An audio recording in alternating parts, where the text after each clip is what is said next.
So y'all know history has a funny way of forgetting stories, especially when it has something to do with powerful black people, especially powerful black women. So I know this lady right here probably doesn't look familiar to you, but she should, because she was actually one of the wealthiest people in America in the 1800s. And her name is Mary Ellen Pleasant. So I gotta tell y'all about Mary Ellen's story, because despite her having all that money, having all those properties and all those different business ventures, not many people, including those that she actually worked with, realized that it was her behind all that money.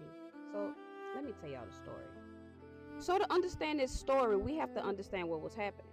We're talking San Francisco, and it's the 1850s, and everybody is there for one reason: gold. So think of it like this: the gold rush was America's first big everybody about to get rich scheme. Well, it wasn't really a scheme because there was really gold. So people came from all over the country to move to California because gold was plentiful. But because there were so many people coming to get the gold, most of the people that made their money were actually vendors to those people. So then my girl Mary Ellen enters the chat. So what she decides to do is to take her money, open some properties, and she decides to make boarding houses. She know they gotta sleep. She know they gotta eat. So my girl was thinking, she was like, I'm about to get to that bag, the real bag. And that's what she did. Because Mary Ellen actually became a millionaire. Yes. But hold up. I know y'all probably thinking, but she was black. How did she even get the money? Good catch. She was. She was actually born into slavery. But at some point in her life, she was able to marry this guy who was said to be a Cuban that was possibly passing as white, but he was a rich businessman. He was also an abolitionist. When he got sick, she inherited the money, but there was one caveat. In order for her to keep the money that he had, she had to continue the fight for equality. Cool, right? So back to the story. Mary Ellen knew that people like this and those rich businessmen needed somewhere to go, right? So what she did was she took her money and she opened up those boarding houses. And this is actually a picture of one of the boarding houses that she had. It's hard to find one, but this is the best that I can do. This is Washington Street looking east from Stockton. It says 1888 Mammy Pleasant's boarding house shown on the left. Now this was 1888. This was years after everything started. So I want y'all to know, she had that money and she kept that money for a very long time. But the story is about to get crazy, so keep listening. So as they were staying in her boarding house, what she would do is she would listen. She would pay attention to what they were doing and what they were saying. Because y'all know when folks get to eating good food and they get to drinking, they go to running their mouth.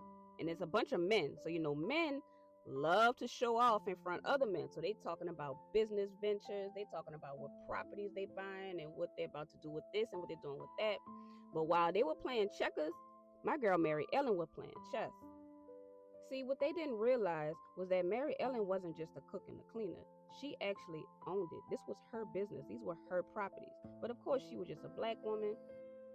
They didn't think she could do that. Oh, but she did. So by the 1870s, Mary Ellen was one of the wealthiest people in America. Not just San Francisco. She was wealthy. All right, so by now we all know that Mary Ellen Pleasant had that bag. But that wasn't her greatest achievement. By her own admission, Mary Ellen said that her greatest achievement was the work that she did to end slavery. And how did she do that? Well, she put her money where her mouth was. She was actually one of the biggest funders of the Underground Railroad. So the Underground Railroad wasn't just in the South going up to the North. They actually had some action over there in the West as well. And she was one of the people that funded it. Yep, good old Mary Ellen Pleasant was one of the major funders of the Underground Railroad. She would also hire people in her property. She would buy transportation. She would help people find jobs. She would give people jobs. And one of the biggest things she did was she helped John Brown. So if you don't know, this is John Brown. He was a white abolitionist who believed that slavery had to be ended by force. He helped enslaved people escape. He fought pro-slavery forces in Kansas and eventually led the famous raid on Harper's Ferry in an attempt to start a slave rebellion. And that's why he was captured and he was later executed. Now, Mary Ellen was the one that gave him $30,000 to get the job done. Now, whether the $30,000 was just his fee or the $30,000 was used to pay people, I don't know. The point is, she gave him money to get everything done. Now, of course, it's called Harper's Ferry. It was a bloody battle, and John, unfortunately, he was captured and he was In his pocket, they found a letter, and it was a letter and it had her information on it, but just her initials, so they weren't really able to trace it back to her. Thank goodness. And then later in 1866, long before the modern civil rights movement, right after the Civil War, Mary Ellen was actually thrown off of a train or streetcar because she was black. And what did she do? She sued. And guess what?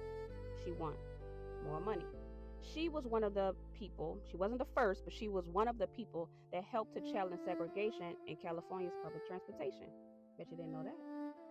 So, with her money that she made with the boarding houses and her other investments, she was able to help to design and get this mansion, 30-room mansion, paid for. But if you look this mansion up, even today, it's called the Bell Mansion. But that's where the story gets crazy. Because Thomas Bell was actually her business partner.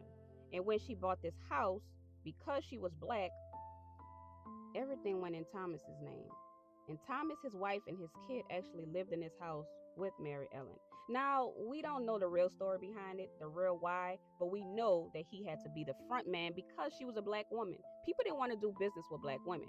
But when they went to court, which I didn't get to that part yet, but she was able to prove that this was her house, that she designed it, and that she paid for it to get built. All right?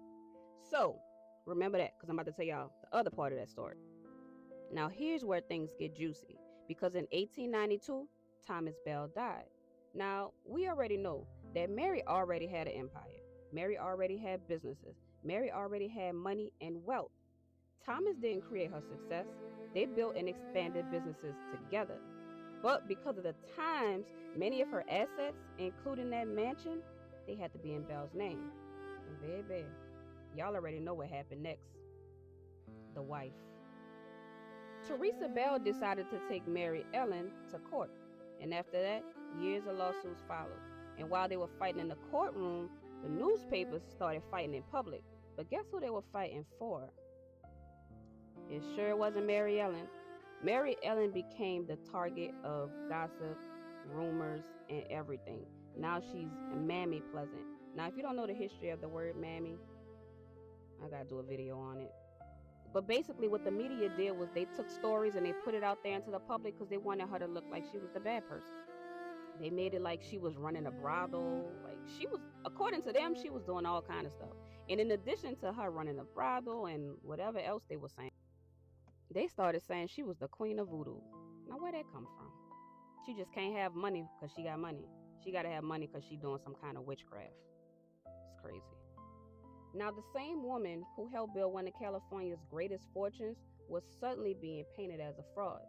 And after years of legal battles, she lost much of her wealth.